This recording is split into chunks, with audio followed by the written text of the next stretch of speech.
Time to know the news of the week. I'm Ria Fernandez. This is the MB Rundown.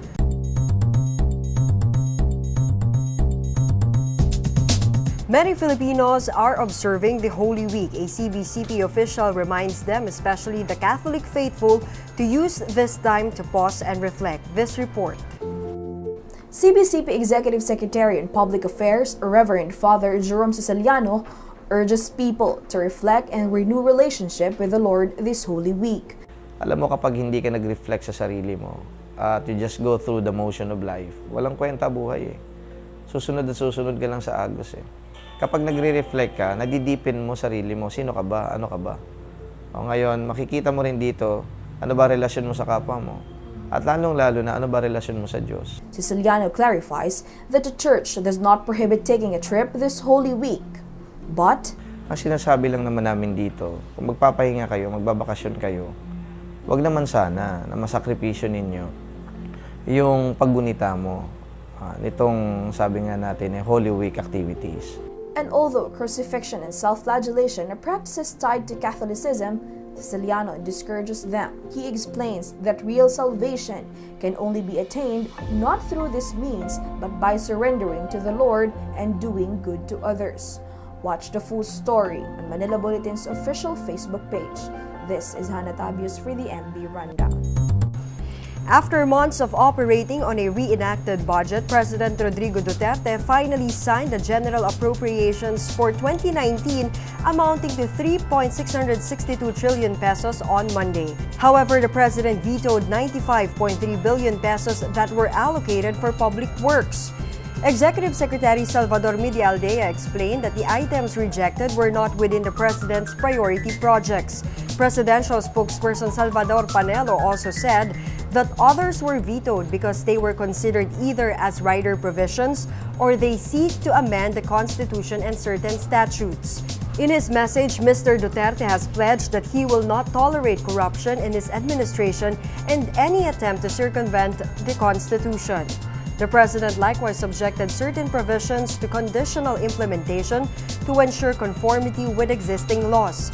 Senators lauded the President's move where the people emerged victorious. Earlier this year, some House lawmakers were accused of inserting pork in the proposed national fund, which later resulted to budget impasse. Centuries-old and world-famous landmark Notre Dame Cathedral in Paris, France was engulfed by fire on Monday night local time. The 850-year-old Gothic building's spire and roof collapsed due to the incident. But officials said the main structure, including the two bell towers, the altar, the crucifix, and the relic of Jesus Christ, crown of thorns, were spared.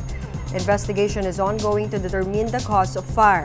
People across the globe were shocked and turned emotional with the news. Notre Dame is a UNESCO World Heritage and home of many artifacts. The last time the cathedral suffered a major damage was when angry mobs destroyed it during the French Revolution. Thereafter, it was restored and it survived World Wars I and II. Some Palaweños are now studying legal remedies to halt the implementation of the newly signed law splitting Palawan into 3 provinces. This was according to One Palawan campaign advocacy group leader Cynthia Del Rosario. Del Rosario lamented about the exclusion of Puerto Princesa residents from participating in the 2020 plebiscite for the reason that their city will have its own legislative district. Several groups earlier opposed the approval of the bill, saying it did not undergo proper consultation among its citizens. Meanwhile, Palawan Governor Jose Alvarez denied that Palawan split will give China the opportunity to infiltrate and influence local government units. Palawan covers Pag-asa Island, which is part of the disputed waters. A man who claims to have been wrongly convicted of murder spends his time in jail by leading his fellow inmates in serving the Lord. Here's his story of transformation.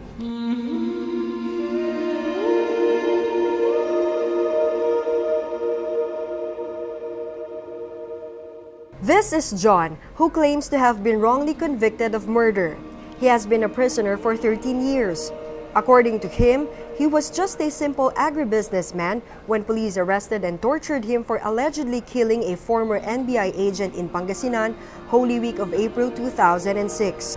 Sinupot po kami ng plastic na itim, tapos nakatali po yung kamay namin ng yung wire ng kuryente. Tapos inilublob po kami sa inidoro. So wala man po kaming aminin talaga dahil hindi po kami yung pumatay. For a year, John stayed in their municipal detention facility before he was transferred to Manila City Jail.